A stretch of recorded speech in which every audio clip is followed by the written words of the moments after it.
So, welcome to today's show.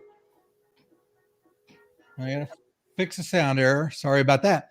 But welcome to today's show. If you're just joining us for the first time, I interview business thought leaders, people that can share information to help your business do better. My name is Ken Edmonds. If you haven't done so, I do like people that will subscribe to the channel or follow my page on LinkedIn. Today, we're fortunate we have with us a very interesting guest, Steve Friedman, and we're going to talk today about introverts and introversion in the workplace. So, Steve, you want to tell us a little bit about your background? Sure. Thanks, Ken. I appreciate you having me on today. Looking forward to our chat. So recently, I retired after 30 years in corporate America, and as that date was approaching, I started to really think about what was I going to do to occupy my time. I mean, you hear about a lot of people, there's only so much golf and fishing you can do, that sort of thing. And so I reflected back, and when I was a kid, I used to do a lot of writing. So I thought, I'd like to pick up the writing, and I don't know where it leads to, but I'm interested in that. And so I started to write what became my memoir, which was published a year and a half ago or so. And what I found through the process was that it was very therapeutic. And I thought about things that happened, decades ago that we really don't think about that much. And suddenly I found this common thread of introversion. So I know I'm an introvert, but many introverts go through these phases and don't really know that they're an introvert for many years and really don't know the positives about it. So it led to my first book and more engagement with other introverts through my website.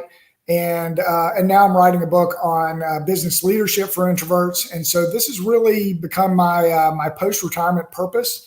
And I'm having a great time meeting people like yourself and others on the internet and just understanding the stories that everybody has that they want to tell as well. It's interesting. I think that retirement is one of those things that for most of us, we just change what we're doing because officially I retired 3 years ago, and I've been thinking about getting a job so I could rest. Right, exactly. So busy in this. So tell us a little more about introversion, because I had an earlier conversation about the difference between introverts and extroverts. I know it can bring challenges to the workplace. So talk to us a little more about introversion.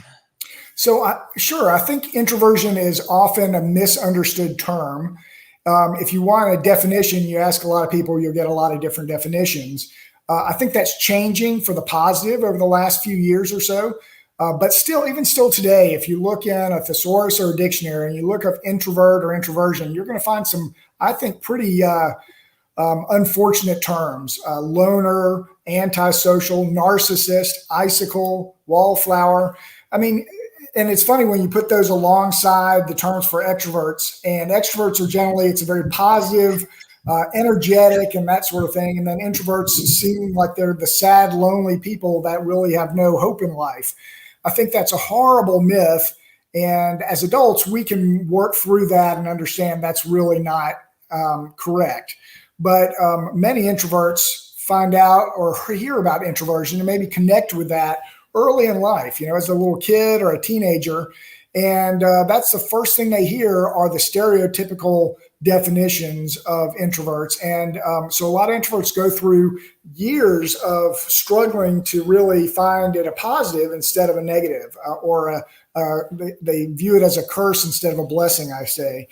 And I think a lot of what is necessary is to really, truly understand the definition. So again, there's lots of definitions out there, but I would say the best definition that I like is what I call the energy equation. So at the end of a work week, let's say, extroverts are likely to go out to the bar, go to a restaurant, go to a party. That's how they rejuvenate themselves from the work week. And they may not do that all weekend long, although some may, but that gets them the energy they need for the week ahead. Introverts, on the other hand, how do we get our energy?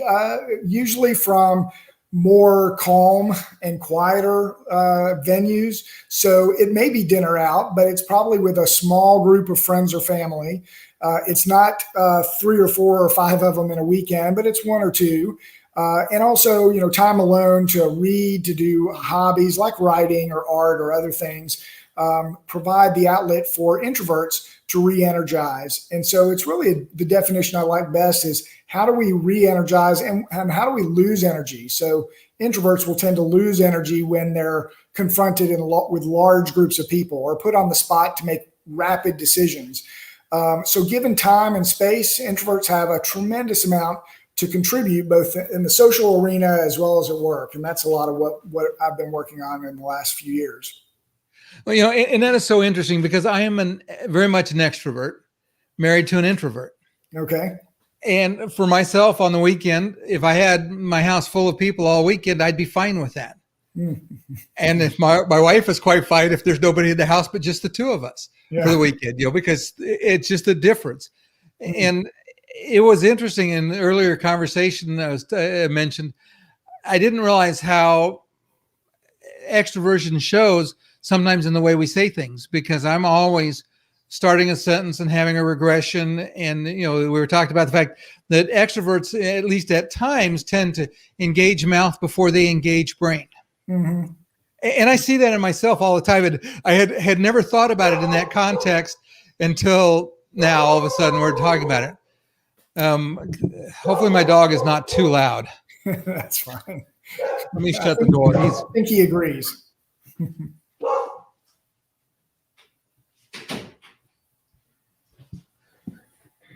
Sorry about that, everybody. That's the joys of live. There you go. But anyway, so it was just kind of interesting to put myself in the perspective of being an extrovert and thinking back about it.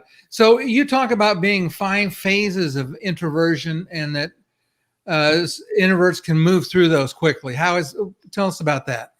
Yeah, so I realized not only in my own story, but in talking to a lot of other people that I can identify 5 different phases for introversion.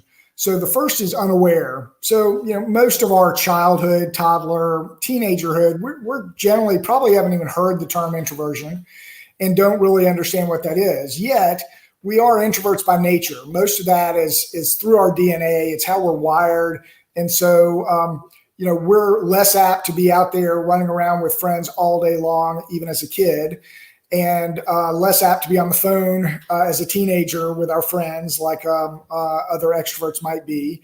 And so it's really unaware. I mean, we are who we are. We might feel a little bit different, that we're not the same as maybe our siblings who might be extroverts or friends that are extroverts.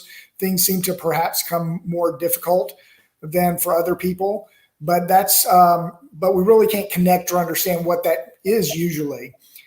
Later on in life, we go into an uninformed. So I think, you know, for me, I was in my late teens when I heard the term introversion. I took a test at a college class and it said I was an introvert.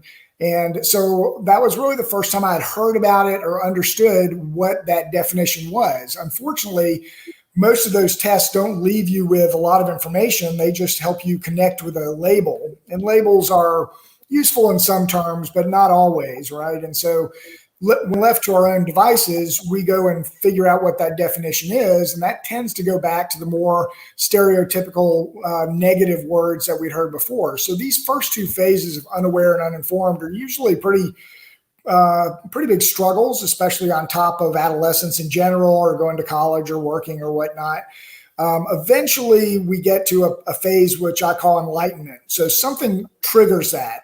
We read a book about introversion. We hear a discussion on a podcast. We learn from somebody or somebody that's a mentor of ours talks to us openly about introversion. And we start to realize it's not a negative. There's a lot I just need to learn about it. So when you read a book, Susan Cain's book, Quiet, is like the Bible for introverts, right? So it came out 10 or 15 years ago, and it really helped a community to understand more about what are the positives, what strengths do we bring to the table.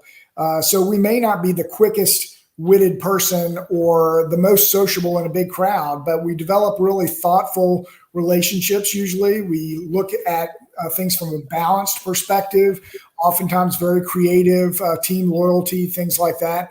And so during this enlightenment period, it's often a rather short period because it's exciting. Suddenly we realize it's not a negative, it's a positive. I can learn about these sort of things and I can approach life more authentically than trying to fill in with the crowd of extroverts. That will lead to the 4th phase, which I call contentment. So that's where, we've learned about ourselves. We're able to apply that in social situations to be ourselves rather than try and be somebody else. And we suddenly get content with ourselves. We're happy. We're fine to be alone. We're not worrying about what other people think because we're being our authentic self. And the final phase is what I call flourishing. So that's really introverts that have gone through the first 4 phases, and they have big dreams, as many people do. And certainly introverts are not left out on having big, ambitious dreams. And for many introverts, certainly for myself, I thought for most of my life, those dreams were not attainable because I just wasn't the gregarious person that could really work with people and that sort of stuff. But once I realized how I could do it my way, then I realized all my dreams are possible. And so you're flourishing in that phase where you're doing things that you might have never thought you could, and the world is your oyster. The opportunities are there. So one of the challenges I've had, I would say, I asked my Facebook group folks what phase they felt like they were in and roughly what demographics were. Many people are in their 50s or 60s before they get to an enlightenment phase, before they really understand the positives. And so one of my desires is to help educate and share stories and connect people with the truths of introversion so that they can accelerate their own journey and ideally kind of come into line with the truth and the strengths of introversion, even as a teenager or younger, instead of waiting until their older years have passed them by. Yeah, it's interesting you mentioned that because there's so many things that if we hadn't known them about ourselves when we were younger, it would have made life much easier. I didn't realize how bad I had ADHD until recently. And then I took a test like you and I'm like, oh, and I'm working on trying to get that under control. But my life might have been very different if I had not had the ADHD problems I had. But again, the thing is, we learn them, I'm 68, when I figured that out. So it's a little late to fix it. So let's talk about you talk about the fact that introverts can lean on their 4 L's of leadership. So what are these 4 L's and how can they use them? So I actually have a quiz on my website, which people are welcome to take. It's free, it's quick, provides a lot of information about the strengths and traits that they have. And it works on 8 specific strengths, 4 of which I think are really key to leadership in business. So one of them is listening. One of them is loyalty. The other is lists or preparation.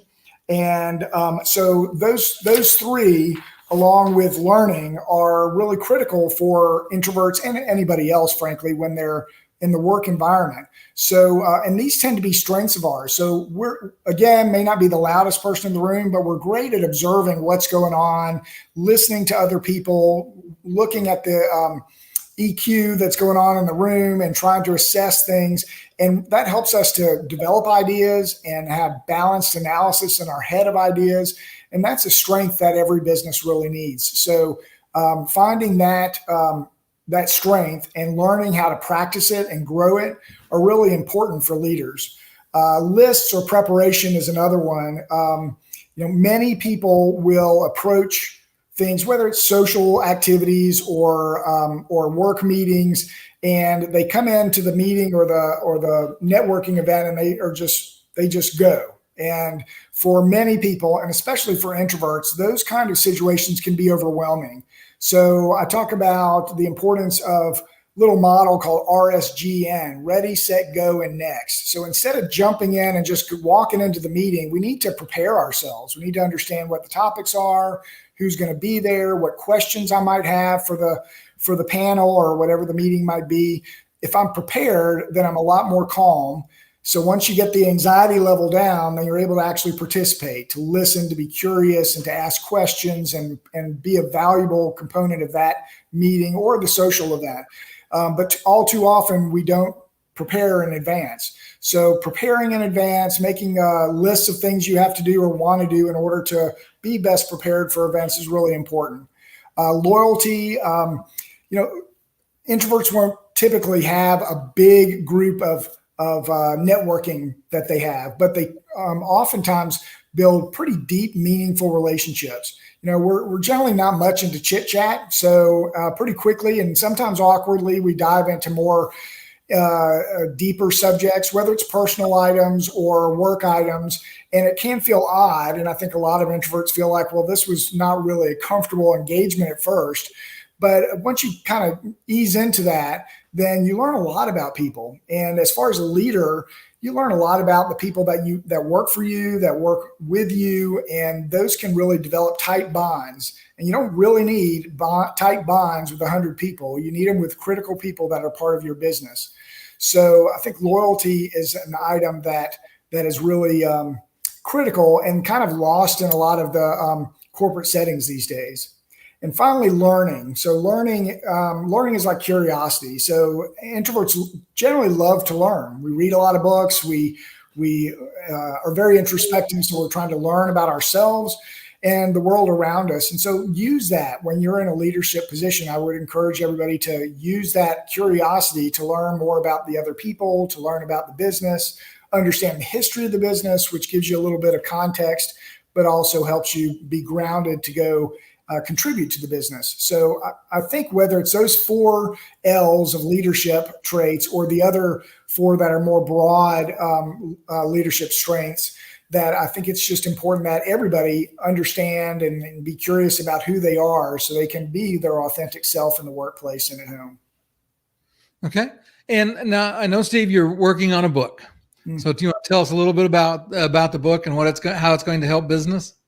Sure. So I'm real excited about the book. It's coming out in the fall. It's called The Corporate Introvert, How to Lead and Thrive with Confidence. And so it really matches my passion for learning and working with others about introversion with 30 years in the corporate world, about half of which were in leadership positions, and trying to, as we talked about earlier, trying to accelerate the journey that other people have. And so many of the items in the book can apply to experienced veterans, but also to new or aspiring leaders that are just entering the workforce or relatively new in the workforce. Because I think a lot of introverts, we feel like, we're ambitious like everybody else. We want to succeed. We want to climb the ladder. We want to provide for our family, that sort of stuff. But introverts in particular can oftentimes find it difficult because they're faced with the feeling that they're a minority, that these loud, more projected people tend to get more attention. And so many introverts feel like, well, I've got to conform and be that way. And that's the last thing that really an individual or a company needs. But the opportunities are really growing these days. And I think that there's a wave of change, not just from the individual's part, but also from the company's part. And one of the reasons why I say that is because there's a growing leadership gap in corporate America and really around the world. And so the leadership gap is an opportunity for introverts. Okay. So let me explain the leadership gap a little bit. So the leadership gap is really on 2 items, quantity and quality. So from a quantity perspective, there are, it surprised me, there are 10,000 baby boomers retiring every day from corporate America, every day. And that's even before COVID. And that continues now, probably even more significantly as people have left the workforce that may not come back. So 77% of companies have said, we do have a leadership gap. We don't have enough talent in the pipeline to be the leaders of tomorrow. And this is very concerning for companies, as it should be. You have so many people that are leaving. Millennials would typically be the next ones in line to fill those leadership positions. But the vast majority of millennials stay in their job for less than 3 years in a particular job, and then they move on to other companies. The level of patience is less, and I would say the level of loyalty back and forth by most companies is much less than it used to be. And so millennials will not hesitate to go to other companies that are offering better opportunities or to run their own small business or freelance, that sort of thing. And it tends to not build a strong, longer term type of pipeline for leaders. So the opportunity is there for introverts. Introverts are roughly 50% of society and the corporate workplace. Everyone is a little bit different, but call it 40 to 60%. Yet the leadership ranks from the front line to the executive, less than 10% are introverts. So there's a big gap. It's not that dissimilar to gender gap or people of color gap. There's a big gap where introverts are really not represented in leadership. And I think that's how the companies are going to meet this leadership gap challenge, is by elevating them. And what they get in return is really the benefits of the quality aspect of the gap. So from a quality perspective, the days of a command and control style of leadership are luckily well behind us. There might be some people that are sprinkled around. Many of us have probably worked in our time for some people like that, and it can be arduous and difficult. And nowadays, I think most companies are looking for more diversity, more participation, collaboration. They realize that solutions and ideas come from their people. And so they want more people to feel comfortable enough to talk and contribute at work. And so if you've got people that are hiding because they feel like I'm supposed to act like an extrovert instead of an introvert, and so I'm not really sharing my true self, then you're not really getting the best opportunities out there. So I think that introverts can play a big role, both from a quantity and quality perspective, in helping to fill the corporate leadership gap going forward. And so I talk a lot about how to do that and why to do that in the book, and provide a lot of tips and models and examples from people that have contributed to the book to help people to fill that gap themselves. Well, very nice. And it's interesting because you were talking about the leadership gap, and there's lots of managers. Leaders are harder to find. You can find people in management roles that are definitely not leaders, and to your point, I think we've all worked for some of those. I teach service management in the copier industry, and that's one of the things that I stress in my course is the fact that they need to become leaders. And not only do they need to become leaders, but they need to build leaders, in their subordinates as well, to help them learn to be leaders, so that we can start to create a generation of people coming up that understands how to be a leader. And I think extrovert or introvert, it's important that we look for the people that have the potential, and then really foster that, so that we can, as you mentioned, there's a lot of baby boomers retiring, and it's going to leave some gaps. All right. And I did put your links in the chat. So for those that were interested in the book, you can find, or not in the book, but in the 2 quizzes, the links in the chat. It's also in the description on the YouTube channel. It will be on the in the show notes on the podcast. So no matter how you're watching this on the replay or listening to it on the replay, you'll be able to find links to the 2 quizzes, so you can find out about yourself. And Steve, I really appreciate you being with us. Give us your time today. I enjoyed our conversation. Hopefully after the book comes out, maybe you can come back and we can have another conversation. That sounds great. Thanks, Ken. Appreciate it. Yeah.